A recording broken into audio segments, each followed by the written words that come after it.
Hello students. BSc part second के बाद में अपन आज लेकर आए हैं वीडियो जिसमें इम्पोर्टेंट टॉपिक की बात करेंगे for BSc part first. BSc part two का वीडियो डालते ही स्टूडेंट्स की बहुत अच्छी क्वेरी आने लगी थी और क्वेरी ये आ रही थी कि सर बीएससी पार्ट फर्स्ट का वीडियो कब बनाओगे। लेकिन मैंने वादा किया था कि जल्दी ही, और कमेंट बॉक्स में रिप्लाई भी किया था स्टूडेंट को कि जल्दी आपको इसका वीडियो मिल जाएगा। बीएससी पार्ट फर्स्ट के स्टूडेंट आफ्टर 12th क्लास पहली बार कॉलेज में एग्ज़ाम देते हैं तो उनको कई बार दिक्कत आती है कि हमें अच्छे मार्क्स कैसे गेन करने होते हैं, क्योंकि 12th क्लास का पेपर पैटर्न और बीएससी का पेपर पैटर्न दोनों काफ़ी डिफरेंट होते हैं। तो अच्छे मार्क्स गेन करने के लिए टॉपिक कौन कौन से होंगे, कैसे लिखना है कॉपी के अंदर, कैसे कैसे पेन यूज़ करने हैं, क्या राइटिंग पैटर्न रहेगा, उन सबको जानने के लिए वीडियो में अंत तक बने रहना है। और अगर आप चैनल पर नए हो तो please like and subscribe for more updates for your near future. So let's start. Unit number 1 इसका नाम है मैकेनिज्म ऑफ ऑर्गेनिक रिएक्शन। मैं एक बात और क्लियर कर दूं, टोटल टॉपिक जो हैं उनको मैंने अंग्रेजी में लिखा हुआ है, लैंग्वेज इंग्लिश रखी हुई है, लेकिन मैं उसको पूरा हिंदी में समझाऊंगा कि इस टॉपिक को क्या बोलते हैं और कैसे लिखना होता है। तो यूनिट फर्स्ट का नाम है मैकेनिज्म ऑफ ऑर्गेनिक रिएक्शन, कार्बनिक अभिक्रियाओं की क्रियाविधि। यहाँ टॉपिक कौन कौन से होंगे, क्वेश्चन कहाँ कहाँ से आते हैं, और इन टॉपिक से एग्जाम में लगभग एक्सपेक्टेड एक क्वेश्चन तो बनेगा ही बनेगा। तो पहला टॉपिक यहाँ पर आता है एरो नोटेशन, यानी कि ऑर्गेनिक केमिस्ट्री में कौन से एरो का क्या मतलब होता है। फॉर एग्जांपल स्टूडेंट ज़्यादातर ये एरो देखते हैं, इसका मतलब होता है प्रोग्रेस ऑफ रिएक्शन, अभिक्रिया किस दिशा में जा रही होती है। इसके बाद अगला एरो स्टूडेंट ये भी देखते होंगे, डबल वाला एरो। इसका मतलब होता है ये एरो आता है दो रेजोनेटिंग स्ट्रक्चर के बीच में है। एक एरो होता है ये वाला, इस एरो मतलब होता है इक्विलिब्रियम या साम्यावस्था का एरो या साम्यावस्था तीर का निशान। कई बार एग्जाम क्वेश्चन आया हुआ है सीधा उठ के इस तरह से, ये एरो मिलता है आपको हाफ हेडेड कर्व वाला एरो। इसका मतलब होता है मूवमेंट ऑफ वन इलेक्ट्रॉन, यानी कि एक इलेक्ट्रॉन का गमन या ट्रांसफर, जिससे फ्री रेडिकल या फिर मुक्त मूलक बनते हैं। फॉर एग्जांपल एक बॉन्ड है ए और बी का, इसमें दो इलेक्ट्रॉन पाए जाते हैं। यहाँ एरो ये लगा दिया, यहाँ एरो ये लगा दिया, और इससे जो प्रोडक्ट बनता है वो बनता है ए पे इलेक्ट्रॉन एक बनता है, बी पे इलेक्ट्रॉन एक बनता है। यहाँ पर ए और बी को अपन फ्री रेडिकल या मुक्त मूलक कह सकते हैं। अगला एरो जो आता है वो होता है कर्व वाला डबल हेडेड एरो। पहले अपन बात कर चुके हैं, जब सिंगल हेड था इलेक्ट्रॉन सिंगल ट्रांसफ़र किया था अपन ने, अब डबल हेड है तो इलेक्ट्रॉन डबल ट्रांसफ़र होंगे। फॉर एग्जांपल मेरे पास एक बॉन्ड है ए और बी, इस बॉन्ड को अपन ऐसे जब ब्रेक करवाएंगे तो इलेक्ट्रॉन जहाँ से जाएंगे वहाँ पर चार्ज आएगा पॉजिटिव, जहाँ रुकेंगे वहाँ आएगा चार्ज नेगेटिव। तो इस प्रकार से यहाँ पर ए प्लस बनता है और बी माइनस बनता है। इट इज़ वेरी क्लियर कि यहाँ से आयंस बनते हैं। तो इस पे क्वेश्चन एग्जाम में बना हुआ है, स्टूडेंट्स को ध्यान से पढ़ेंगे और एग्जाम्पल को ढंग से एग्जाम में लिख के आएंगे। अगला एग्जाम्पल आता है ये वाला एरो, उसके यहाँ पर एक पीछे कट लगा होता है। ये एरो दिखाता है डायरेक्शन ऑफ डाइपोल मोमेंट या द्विध्रुव आघूर्ण की दिशा। फॉर एग्जाम्पल एक मॉलिक्यूल है HCl, HCl के लिए ये लाइन इस तरह से शो करते हैं अपन। इसका मतलब ये होता है कि जो इसका ये वाला पार्ट होता है ये होता है फॉर लेस इलेक्ट्रोनेगेटिव एलिमेंट, जिसकी विद्युत ऋणता नेगेटिविटी कम होती है और यहाँ पर चार्ज आता है पॉजिटिव। अगला होता है फॉर मोर नेगेटिव, जो कि इसका मेन हेड होता है, ये होता है फॉर मोर नेगेटिव एलिमेंट। अपन सब जानते हैं कि HCl के अंदर H की नेगेटिविटी कम होती है और Cl की नेगेटिविटी ज़्यादा होती है। सो इस प्रकार से स्टूडेंट के लिए टॉपिक पहला था एरो नोटेशन, ये मैंने पूरा डिस्कस आपको कर दिया है। इस तरह से एग्जाम में लिख के आना होता है। अगला टॉपिक आता है types of reagent, electrophilic and nucleophilic. सबसे पहले स्टूडेंट के लिए ये हो जाता है कि हम कैसे पहचानेंगे कि रिएजेंट कौन सा है, बट इस यूनिट में आपके ये सवाल नहीं आएगा। यहाँ पर सवाल ये आएगा कि आपको दिया जाएगा मिक्सर ऑफ सबस्ट्रेट और आपको वहाँ निकालना होगा कि इलेक्ट्रोफिलिक रिएजेंट कौन से होते हैं, यानी इलेक्ट्रॉन स्नेही विकर्मक, और न्यूक्लियोफिलिक यानी नाभिक स्नेही विकर्मक कौन कौन से होते हैं। इसलिए सिंपल सा फंडा होता है कि जिन स्पीसीज पे चार्ज पॉजिटिव पाया जाएगा या उनका ऑक्टेट कंप्लीट नहीं हो, वैकेंट p ऑर्बिटल पाया जाए, वैकेंट d पाया जाए, इन चारों परिभाषा के द्वारा आप निकाल सकते हो इलेक्ट्रोफिलिक या इलेक्ट्रोफाइल कहलाते हैं। दूसरा होता है न्यूक्लियोफाइल या नाभिक स्नेही, जिन स्पीसीज पे या तो नेगेटिव चार्ज पाया जाए या उनमें लोन पेयर पाया जाए, वो सब कहलाती है न्यूक्लियोफिलिक स्पीसीज। और जब आप एग्जाम में देखोगे अपने आप पता लगा लोगे कि कौन कौन से रिएजेंट होते हैं। और यहाँ रिएजेंट के टाइप में से सिलेक्शन में से यहाँ पर एक क्वेश्चन फिक्स होता है लगभग 1 या फिर 1.5 नंबर का। नेक्स्ट आता है types of intermediate. Student 12th class में अब तक कार्बोकेटाइन, कार्बेनाइन और कार्बन फ्री रेडिकल को तो पढ़ रखे होते हैं, लेकिन उनके लिए यहाँ पर 3 नए आते हैं इंटरमीडिएट। उनका नाम होता है कार्बीन पहला, दूसरा नाइट्रीन और तीसरा बेंजीन। एग्जाम में लगभग ये तय होता है कि इनमें से एक इंटरमीडिएट तो पूछते ही पूछते हैं। तो मैंने पहले भी रिपीट किया था 2022 में जो क्वेश्चन आया हुआ है, इंटरमीडिएट आया हुआ है, उसको आप स्किप आउट करके और कोई से भी इंटरमीडिएट 2 की तैयारी आराम से कर सकते हो। और मैं बोलूँगा स्टूडेंट को कि कार्बन नाइट्रेट को ढंग से पढ़ के जाएं, क्योंकि वहाँ से क्वेश्चन बनेगा ही बनेगा। अब अगर मान लीजिए ये क्वेश्चन एग्जाम में आता है तो कितने नंबर का आएगा? ये मैक्सिमम आएगा 2 या फिर 3 मार्क्स से ऊपर नहीं आएगा। लिखना कैसे होता है? एट फर्स्ट स्टूडेंट को लिखना होता है कि क्या होता है कार्बिन, इंट्रोडक्शन इसका क्या होता है, दैट मीन्स आप कह सकते हो इसकी परिभाषा क्या होती है। नेक्स्ट आता है इसका सिंबल या इसका प्रतीक क्या होता है, इसका सिंबल प्रतीक क्या होता है, नेक्स्ट आप ये लिखना पड़ेगा। उसके बाद आता है इसका IUPAC नोमेनक्लेचर, यानी कि कार्बिन को कैसे आप नाम करते हो, नामांकन करते हो। फिर नेक्स्ट आता है इसकी जनरल मेथड ऑफ प्रिपरेशन, बनाने की विधियाँ। नेक्स्ट आता है मेथड ऑफ प्रिपरेशन।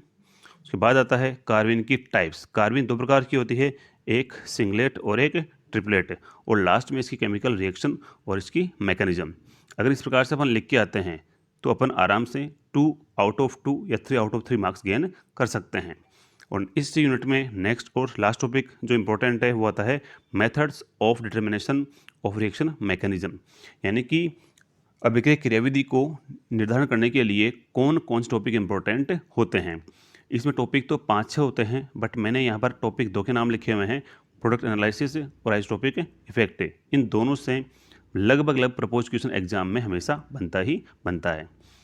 सो इस प्रकार से अपन यूनिट फर्स्ट जो कि लगभग 7 मार्क्स की आएगी उसको आराम से अपन कवर कर चुके हैं, क्योंकि मैं पहले बता चुका हूँ स्टूडेंट को ये बात कि जैसे ही आप पेपर में अटेम्प्ट करने बैठते हो तो पेपर के टॉप पे लिखा होता है आपका पेपर होता है टोटल 33 मार्क्स का या 33 नंबर का, और इसमें क्वेश्चन आएंगे ओवरऑल 10 और यूनिट आएंगी 5, यानी कि एक यूनिट में इसमें 2 क्वेश्चन आएंगे और स्टूडेंट को ओवरऑल हर यूनिट से एक क्वेश्चन सेलेक्ट करते हुए ओवरऑल 5 क्वेश्चन अटेम्प्ट करने होते हैं। नेक्स्ट है यूनिट नंबर 2। यूनिट 2 बहुत इंपॉर्टेंट है और इसको स्टूडेंट क्लास 11-12 में पहले पढ़ चुके होते हैं, और इसका नाम है स्टीरियोकेमिस्ट्री ऑफ ऑर्गेनिक कंपाउंड, कार्बनिक पदार्थों की त्रिविम रसायन। यहाँ पहला जो टॉपिक आता है वो बहुत इंपॉर्टेंट है, वो आता है आइसोमेरिज्म, समावयवता। समावयवता क्या होती है, इस पे क्वेश्चन एग्जाम में आ सकता है, और समावयवता के 5-6 प्रकार होते हैं, उन पे बेस्ट क्वेश्चन एग्जाम में कई बार बना हुआ है, तो वो भी स्टूडेंट एक बार कंसल्ट कर सकते हैं। जैसे कि चेन आइसोमेरिज्म है, रिंग चेन आइसोमेरिज्म है, फंक्शनल ग्रुप आइसोमेरिज्म है, मेटामेरिज्म है, टोटोमेरिज्म है और पोजीशन आइसोमेरिज्म है। इस प्रकार से इसकी 6 कैटेगरी होती हैं, और 6 में से क्वेश्चन एग्जाम में कोई सा भी एक एग्जाम्पल के साथ में बन सकता है। बट अपन यहाँ बात करेंगे 2 बड़े क्लासिफिकेशन इसका, एक तो ज्योमेट्रिकल आइसोमेरिज्म और एक ऑप्टिकल। ज्योमेट्रिकल आइसोमेरिज्म से एक क्वेश्चन एग्जाम में लगभग फिक्स होता है, और वो होता है कि सिस ट्रांस एल्कीन या फिर EZ को आप कैसे पहचानोगे। सिस ट्रांस एल्कीन या फिर EZ एल्कीन को पहचानने के लिए इसके लिए अलग से वीडियो बना दूंगा मैं, क्योंकि वो थोड़ा सा बड़ा टॉपिक है, लेकिन फिर भी एक हिंट कर दूं मैं कि जहां पर आप सिस ट्रांस एल्कीन नहीं पहचान पाते हो वहां पर आप एल्कीन को EZ के हिसाब से डिटरमाइन कर लेते हो। बट इसका फिर हिंट कर दूं मैं कि यहाँ से एक क्वेश्चन एग्जाम में लगभग बनेगा ही बनेगा। नेक्स्ट टॉपिक आता है ऑप्टिकल आइसोमेरिज्म या प्रकाशिक समावयवता। इसके अंदर जो मेन टॉपिक आता है वो आता है पहले 3 एलिमेंट ऑफ सिमेट्री या सममिति के तत्व। समिति तत्व में से भी क्वेश्चन लगभग एग्जाम में हर साल बनता ही बनता है, और 3 समिति तत्व होते हैं इसके अंदर। पहला आता है आपका एक्सिस ऑफ सिमेट्री AOS, दूसरा होता है प्लेन ऑफ सिमेट्री यानी कि सममिति तल, और तीसरा आता है COS सेंटर ऑफ सिमेट्री यानी सममिति केंद्र। टॉपिक जब भी पढ़ेंगे और ये एग्जाम में आता है तो पहले बताना पड़ेगा अपने को कि POS प्लेन ऑफ सिमेट्री क्या होती है, परिभाषा क्या होती है। फिर विथ एग्जाम्पल बताना पड़ेगा अपने को कि यहाँ प्लेन ऑफ सिमेट्री होती है या प्लेन ऑफ सिमेट्री नहीं होती है। फॉर एग्जाम्पल मेरे पास एक अल्फ़ाबेट है A, मेरे पास अल्फ़ाबेट है B, मुझे देखना है कि मैं इसमें कौन सा प्लेन पास कर सकता हूँ। तो प्लेन की सिंपल परिभाषा क्या होती है, किसी भी ऑब्जेक्ट को आप अगर दो बराबर भागों में काट पाते हो और कटने के बाद में वो दोनों पार्ट एक दूसरे के मिरर इमेज या दर्पण प्रतिबिंब होते हैं, तो उसको बोलता हूँ प्लेन ऑफ सिमेट्री का पाया जाना। फॉर एग्जाम्पल, एक के अंदर मैंने जब यहाँ से एक प्लेन पास किया तो इसके दो बराबर भाग हो सकते हैं, बट अगर मैं यहाँ प्लेन पास करूँगा तो यहाँ दो बराबर भाग इसके नहीं होंगे। दैट मीन्स ए में ये वाली या खड़ी वाली प्लेन ऑफ सिमेट्री पाई जाती है। नेक्स्ट टॉपिक आता है एनेंशियोमर, यानी कि एनेंशियोमर एंड डायस्टेरियोमर, दर्पण प्रतिबिंब समावयवी और विवरिम समावयवी। एनेंशियोमर का मतलब क्या होता है कि कोई भी दो मॉलिक्यूल आपस में एक दूसरे के मिरर इमेज या दर्पण प्रतिबिंब होते हैं, बट वो एक दूसरे सुपर इम्पोज नहीं होते, उनको मैं एनेंशियोमर कहता हूँ। एनेंशियोमर को आप बिना एग्जाम्पल एग्जाम में नहीं लिख के आओगे, ये मैं पहले रिपीट कर चुका हूँ। कोई भी क्वेश्चन आया केमिस्ट्री ऑर्गेनिक का, उसको बिना एग्जाम्पल अपना नोट करना नहीं होता है। दूसरा डायस्टेरियोमर, विवरिम समावयवी, दोनों को आप एग्जाम में जब लिखते हो तो दोनों बिना एग्जाम्पल अपन नहीं लिख के आएंगे। नेक्स्ट आता है टाइप ऑफ कॉन्फ़िगरेशन। इसके दो एग्जाम्पल हैं बड़े, एक आपका है डी और एल, दूसरा है आपका आर और एस। डी और एल जो नॉमेनक्लेचर होता है ये लागू होता है एक तो फॉर कार्बोहाइड्रेट और एक फॉर एमिनो एसिड। डी और एल को जब भी आप एग्जाम में लिख के आते हो तो आपसे एग्जाम में इस पर शॉर्ट नोट आ सकता है, तो इसको बिना एग्जाम्पल अपन एग्जाम में रिप्रेजेंट नहीं करेंगे। और दूसरा जो बड़ा क्वेश्चन है वो आता है आर एस नॉमेनक्लेचर। यहाँ से भी एक क्वेश्चन लगभग पक्का है अराउंड 2 मार्क्स का। आपको आर एस कैसे निकालना होता है, जहाँ पर आर का मतलब होता है रेक्टस, यानी कि जब कोई मॉलिक्यूल लाइट को घुमाता है राइट हैंड पे तो उसका विन्यास कॉन्फ़िगरेशन आर आता है। और जब एस का मतलब होता है यहाँ पर सिनिस्टर, एस का मतलब होता है यहाँ पर सिनिस्टर। और जब कोई मॉलिक्यूल घुमा दे लाइट को एंटी क्लॉकवाइज तो उसका मतलब होता है एस या फिर सिनिस्टर। आर और एस ये भी दोनों बड़े टॉपिक हैं, इनके लिए भी आपको अलग से वीडियो अगर आपको चाहिए तो हम आपके लिए बना देंगे, तो आपका रिप्लाई कमेंट बॉक्स में आप डाल सकते हो। नेक्स्ट है conformational analysis of ethane, propane and butane and cyclohexane. यहाँ से एक क्वेश्चन लगभग फिक्स बनता है कि इथेन के कितने कन्फर्मर या फिर संरूपण बन सकते हैं। तो यहाँ से एक क्वेश्चन लगभग तय है, इथेन का, प्रोपेन का, ब्यूटेन का या साइक्लोहेक्सेन का।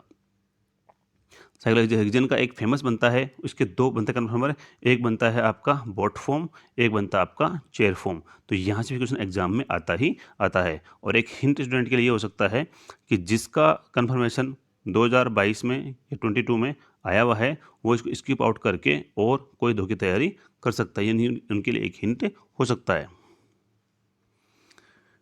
नेक्स्ट है यूनिट नंबर 3। यूनिट नंबर 3 के अंदर दो बड़े चैप्टर पाए जाएंगे आते हैं, और इनमें जो पहला चैप्टर है वो आता है आपका एल्केन्स एंड साइक्लो एल्केन्स। मैं एक बात यहाँ पहले क्लियर कर दूँ, जैसे कि मैंने बीएससी पार्ट 2 की वीडियो में भी क्लियर कर दी थी कि आजकल क्या है कि पेपर पैटर्न के अंदर IUPAC फोकस करने लग गए हैं, तो स्टूडेंट बिना IUPAC पढ़े नहीं जाएंगे। हो सकता है ये जब क्वेश्चन आता है तो ये क्वेश्चन आता है लाइक मैथमेटिक्स, यानी कि यहाँ पर मार्क्स फुल में से फुल ही आते हैं, और अटेम्प्ट नहीं करेंगे तो अपने मार्क्स 0 भी आ सकते हैं।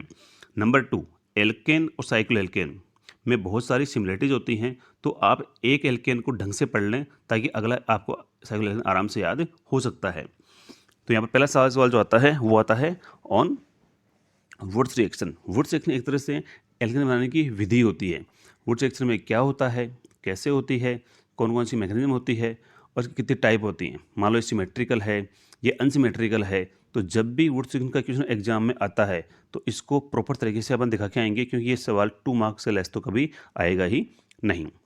इस प्रकार से पूरा अपने को लिख के आना होता है। ये नहीं है कि हमने केवल RX NA XR लिख दिया हमारा लिखना बन गया, इस तरह से नहीं।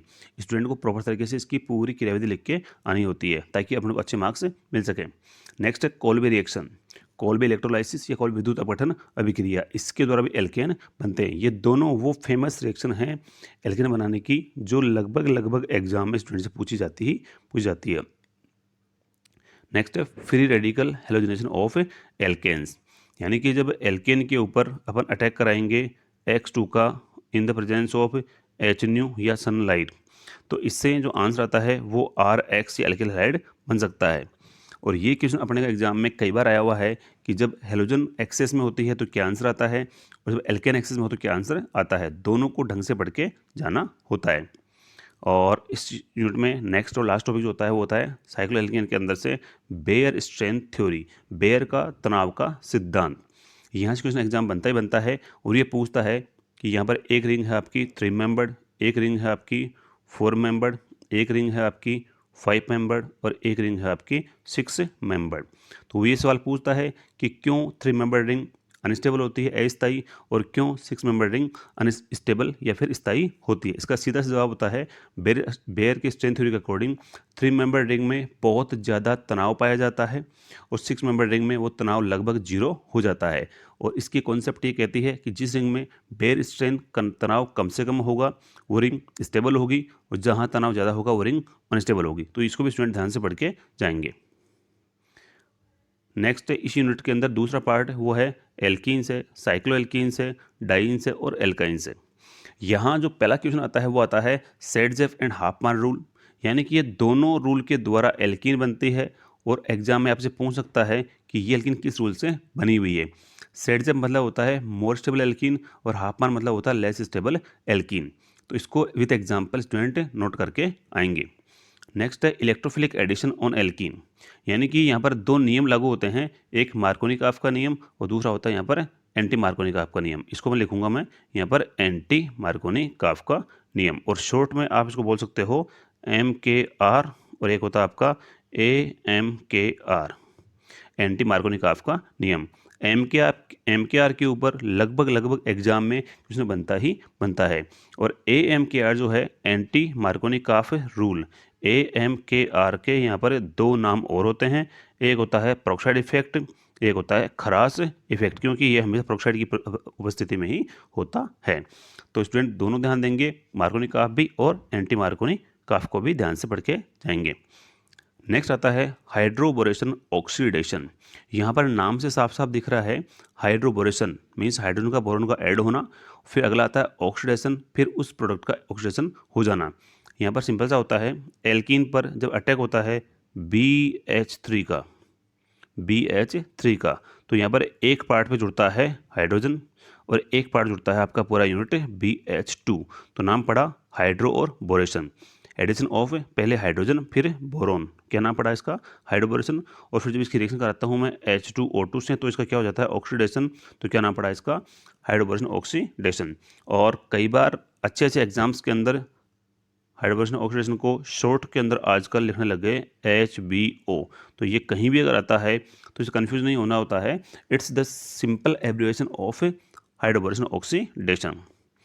नेक्स्ट क्वेश्चन है ओजोनोलाइसिस या ओजोनी अपघटन। इस पे भी क्वेश्चन एग्जाम में लगभग बनता है और ये बनता है क्वेश्चन लगभग प्रॉब्लम बेसिस वाला क्वेश्चन बनता है। सिंपल सा मतलब है इसका ओजोनोलाइसिस, यानी कि ओजोन के द्वारा किसी को ब्रेक करवाना। ओजोन मोस्टली ब्रेक करता है या तो एल्कीन्स को और या फिर एल्काइंस को।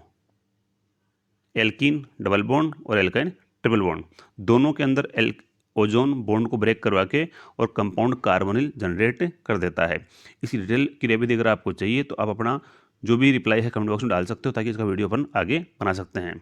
और यूनिट में नेक्स्ट और लास्ट टॉपिक है दैट इज डील्स-एल्डर रिएक्शन। ये एक तरह की 4+2 अभिक्रिया होती है। कैसे होती है, क्या होती है, तो मैं इसका आपको एक शॉर्ट रिएक्शन बता सकता हूँ केवल। ये होती है अभिक्रिया, एक तो डाईइन जिसमें 2 पाई बॉन्ड पाए जाएंगे और एक डाइनोफाइल में 1 पाई बॉन्ड पाया जाएगा, और इसके द्वारा एक बन जाती है 6 मेंबर्ड रिंग। ये बनता है डील्स-एल्डर रिएक्शन। तो ये क्वेश्चन वैसे तो MSc में आएगा, आपके BSc में नहीं आएगा, बट फिर भी अगर आ जाए तो एक इंट्रोडक्शन के हिसाब से क्वेश्चन आपके 1-1.5 नंबर का एग्जाम में आ सकता है। नेक्स्ट है यूनिट नंबर 4, और यहाँ पर जो फेमस टॉपिक है वो आता है एरीन्स एंड एरोमेटिसिटी। ये टॉपिक जो है एरोमेटिसिटी वाला, ये बहुत इंपॉर्टेंट टॉपिक है, इस पे बेस्ट क्वेश्चन एग्जाम में आएगा ही आएगा। इस यूनिट में जो टॉपिक आता है पहला वो आता है structure of benzene. Benzene molecule जो है उसकी संरचना पूछी जा सकती है आपसे, और बेंजीन के लिए संरचना 2 प्रकार की होती है, एक आपकी डेवार संरचना, एक आपकी केकुले संरचना। मोस्ट ऑफ द केसेस के अंदर जो क्वेश्चन आता है वो आता है ऑन केकुले स्ट्रक्चर। तो स्टूडेंट जब भी इस चैप्टर को पढ़ें बेंजीन की स्ट्रक्चर पूरी पढ़ के जाएंगे, कहाँ से इसका जनरेशन हुआ था, केकुले ने संरचना कौन कौन सी दी थी, और इसका मॉलिक्यूलर ऑर्बिटल डायग्राम यानी कि आणविक कक्षा आरेख जो बनता है वो कैसा बनता है, उस पर भी क्वेश्चन इसमें एग्जाम में आ सकता है। और इसका जो अगला टॉपिक है वो बहुत इंपॉर्टेंट है और वो है हकल का नियम। हकल का नियम होता है टू डिटरमाइन 4 एरोमेटिसिटी और उसका फॉर्मूला होता है 4n+2 pi electron rule. Student इस बात को जरूर ध्यान दे लेंगे कि ये पाई कब ब्रैकेट के अंदर नहीं आएगा, ये पाई हमें ब्रैकेट के बाहर में ही आएगा। यहाँ पर n क्या होता है, हकल नंबर जिसकी वैल्यू 0, 1, 2, 3, 4, 5 हो सकती है और उसके अकॉर्डिंग जिन मॉलिक्यूल में इलेक्ट्रॉन की संख्या 2 होती हो, 4 होती हो, 6 होती हो, सॉरी, हकल रूल के अंदर जब आप पुट करते हो n बराबर 0 की, रूल क्या होता है इसका, 4n+2 पाई इलेक्ट्रॉन कंपाउंड जिसमें पाए जाएंगे वो कंपाउंड एरोमेटिक कहलाएगा। अगर n बराबर 0 रखते हैं अपन तो यहाँ पर आता है इसका आंसर 2। जिस कंपाउंड में इलेक्ट्रॉन 2 पाई पाए जाएंगे वो कंपाउंड अगर साइक्लिक है, रेजोनेंस होता है और कंप्लीट कॉन्जुगेशन होता है तो वो कंपाउंड एरोमेटिक कहलाएगा। तो इस टॉपिक को ध्यान से पढ़ेंगे और यहाँ पर आपसे ये पूछा जा सकता है कि n बराबर 0 रखा तो क्या आंसर आया, n बराबर 1 रखा तो क्या आंसर आया, n बराबर 2 रखा क्या आंसर आया। ये आंसर 2 आएगा, यहाँ 6 आएगा, यहाँ पर 10 आएगा। इस प्रकार से स्टूडेंट फॉर्मूला के अंदर वैल्यू n की पुट कर करके अपने आंसर निकाल सकता है। और मैं अगेन हिंट कर दूँ आपको कि यहाँ पर आपको कोई भी क्वेश्चन बिना एग्जाम में नोट नहीं करना है। ये नहीं है कि हमने थ्योरी लिख दी अपना आंसर आ जाएगा, क्योंकि 12th क्लास की तरह यहाँ पर आपके ऑब्जेक्टिव और 1 वर्ड वाले क्वेश्चन नहीं आते हैं। यहाँ पर क्वेश्चन आता है सब्जेक्टिव, तो उसको ढंग से अटेम्प्ट करना होता है। नेक्स्ट है इस यूनिट नंबर 4 का सेकंड पार्ट, उसका नाम है aromatic electrophilic substitution reaction. Short में बोलते हैं इसको ARSE। AR for aromatic, S for substitution और E फॉर इलेक्ट्रॉनिक। यहाँ पर जब भी रिंग के अंदर कोई भी क्रिया होती है तो उसका फेम है ARSE। और रिंग के अंदर जब भी कोई चीज़ ऐड होती है तो कोई ना कोई एक चीज़ वहाँ से बाहर निकलती है, तब रिंग में कोई चीज़ ऐड होती है। अब सपोज करो ये है एरोमेटिक बेंजीन रिंग, यहाँ से एक H मान लो बाहर जाता है, निकलता है और यहाँ पर ऐड होता है एक X हेलोजन, तो उसका नाम होता है हेलोजिनेशन। अगला एक H बाहर जाए और यहाँ ऐड कर दिया अपन ने NO2, उसका नाम होता है नाइट्रेशन। एक H बाहर जाए और यहाँ ऐड हो जाए ग्रुप आपका या तो R या फिर RC डबल बॉन्ड O, यानी कि ये तो एल्काइल और ये एसाइल, तो इसका नाम पड़ता है एल्काइलेशन या फिर एसाइलेशन। एल्काइलेशन और एसाइलेशन दोनों टॉपिक इंपॉर्टेंट हैं और इनके लिए एग्जाम में एक टॉपिक अलग से आता है, नाम लिखा आता है, उसका नाम होता है फ्रीडेल क्राफ्ट अभिक्रिया।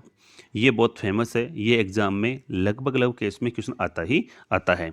अगला क्वेश्चन इंपॉर्टेंट है, वो है ortho meta para directing groups. इन पे क्वेश्चन भी आता है, क्योंकि अगर रिंग के अंदर ऑलरेडी सपोज करो एक ग्रुप प्रेजेंट है OH और मान लीजिए यहाँ रिंग में ग्रुप प्रेजेंट है एक आपका NO2 नाइट्रो ग्रुप। अब जो OH ग्रुप है ये तो होता है एक्टिवेटिंग, सक्रियकारी समूह होता है, यानी कि जब भी कोई अगला सब्स्टिट्यूएंट इसमें आके जुड़ेगा तो वो OH के ऑर्थो और पैरा पे आके ही जुड़ता है। इसलिए अपन कह सकते हैं कि OH ग्रुप क्या होता है आपका ऑर्थो और पैरा निर्देशी ऑर्थो पैरा डायरेक्टर। ग्रुप जो भी आएगा वो इसके ऑर्थो पैरा पे ही आएगा, क्योंकि ऑर्थो पैरा पे डेंसिटी इलेक्ट्रॉन की ज़्यादा कर देता है बिकॉज ऑफ R इफेक्ट। लेकिन रिंग में अगर आपने ग्रुप NO2 जोड़ दिया तो ये देखो ग्रुप होगा, ये ऑर्थो पैरा पे डेंसिटी कम कर देगा और मेटा पे डेंसिटी ठीक रहेगी compare to ortho and para. तो जो भी यहाँ पर नया प्रतिस्थापी आएगा वो अटैक कहाँ करेगा, ऑन मेटा पोजिशन ओनली। इसलिए जो ग्रुप होगा NO2 होता है मेटा निर्देशी, मेटा डायरेक्टर। इस प्रकार से इस क्वेश्चन को एग्जाम में आपको लिखना होता है। और अगला आता है बर्स रिडक्शन। इस पे भी शॉर्ट नोट एग्जाम में आया हुआ है कि किस प्रकार से एक बेंजीन वलय के अंदर रिडक्शन के इलेक्ट्रॉन रिडक्शन के द्वारा जिसका आंसर आता है वो आता है 1,4 डाइहाइड्रोबेंजीन। तो इसको भी स्टूडेंट ध्यान से पढ़ के जाएंगे। मैंने आपको हिंट कर दिया है कि इसमें क्या क्या प्रक्रिया होती है। अब आता है नेक्स्ट और लास्ट यूनिट, इसका नाम है यूनिट नंबर 5 और इसमें दो टॉपिक आते हैं, एक alkyl and aryl halide. Alkyl halide जो होंगे एल्फेटिक होंगे और एराइल वाले जो होंगे वो एरोमेटिक होंगे। और यहाँ पर जो फेमस टॉपिक आता है वो आता है SN1 और SN2। स्टूडेंट इस बात को दिमाग में फिट कर लें, क्योंकि SN1 SN2 ये दोनों में से एक रिएक्शन तो एग्जाम में लग फिक्स आनी होती है। अगर मान लीजिए SN1 एग्जाम में आती है तो उसको कैसे लिखना होता है वो आपको पूरा डिस्कस करता हूँ मैं। सपोज करो पहला आता है नाम SN1, पहले आप लिख के आते हो यहाँ पर S फॉर सब्स्टिट्यूशन प्रतिस्थापन, N फॉर न्यूक्लियोफिलिक नाभिक स्नेही और 1 फॉर यूनिमोलिकुलर। इस प्रकार से आप तीनों को अलग समझाते हो इनका मतलब क्या होता है, राइट। उसके बाद में आप लिखते हो सबस्ट्रेट किस में होती है, तो आप यहाँ पर लिखते हो ये विक्रिया मुख्यतः 3 डिग्री एल्काइल हैलाइड में संपन्न होती है या होती है। उसके बाद आप लिखते हो स्टेप्स कितने स्टेप में होती है, तो आप यहाँ लिख के आते हो ये विक्रिया 2 स्टेप्स या 2 पदों में पूर्ण होती है। उसके बाद यहाँ लिखते हो आप जनरल रिएक्शन, यानी विक्रिया में क्या होता है। फॉर एग्जांपल मान लीजिए कि ये है 3 डिग्री एल्काइल हैलाइड, यहाँ पहले स्टेप में बॉन्ड टूटा और आपका जो यहाँ दे दिया आपको न्यूक्लियोफाइल और आपका जो आंसर आता है वो आ जाएगा ये वाला प्रोडक्ट, राइट। इस प्रकार से विक्रिया इसकी लिखनी होती है। इसके बाद में अगला टॉपिक जो आता है वो बहुत इंपॉर्टेंट है और वो है इसकी मैकेनिज्म। मैकेनिज्म के बिना आप SN1 को और SN2 को कभी भी एग्जाम में नोट करके नहीं आओगे, अदरवाइज एग्जामिनर आपको नंबर कंप्लीट वहाँ पर नहीं देगा। It's open hint for you. और एक तो ये सवाल हो गया। दूसरा सवाल ये आता है कि आपके पास 2 विक्रियाएं हैं, पहली है SN1, दूसरी है SN2। इन दोनों में कम से कम 4 डिफरेंस आपको लिखने होते हैं। पहला डिफरेंस, दूसरा, तीसरा और चौथा। ये सवाल भी आपके एग्जाम में 2 to 3 मार्क्स का आ सकता है, इसलिए ध्यान से पढ़ना होता है। Next and last from unit number 5 अगला आता है polyhalogen compound, chloroform and carbon tetrachloride. इन दोनों पे क्वेश्चन ऐसा आता है कई बार तो कि प्रयोगशाला में, लेबोरेटरी में इनको कैसे बनाओगे आप, केमिकल रिएक्शन क्या क्या होती है इनकी, और क्लोरोपिक्रिन है वो कैसे बन सकता है। तो ये सवाल यहाँ पर आपसे पूछे जा सकते हैं। नेक्स्ट एंड लास्ट टॉपिक है एडिशन एलिमिनेशन या फिर उल्टा इसका एलिमिनेशन एडिशन, यानी कि ये योगात्मक विलोपन और ये विलोपन योगात्मक। इसका फेमस नाम होता है बेंजाइन मैकेनिज्म या बेंजाइन अभिक्रिया विधि। यहाँ से भी क्वेश्चन एग्जाम में बन सकता है। तो अब स्टूडेंट के लिए जो डाउट था, बार बार कमेंट आ रहे थे कि सर हमारे लिए कौन सा टॉपिक इंपॉर्टेंट है, स्टूडेंट के लिए यूनिट नंबर 1 से लेके 5 तक मैंने पूरे टॉपिक डिस्कस कर दिए हैं। फिर भी आपको लगता है कोई क्वेरी है, कोई बात पूछनी है, तो आप अपना जो भी रिप्लाई है कमेंट बॉक्स में डाल सकते हो कि सर ये टॉपिक का वीडियो मिल जाए हमें तो हमारे लिए अच्छा रहेगा, राइट। और सब कुछ आपको अच्छा लगता है तो you can share subscribe this channel to your friends.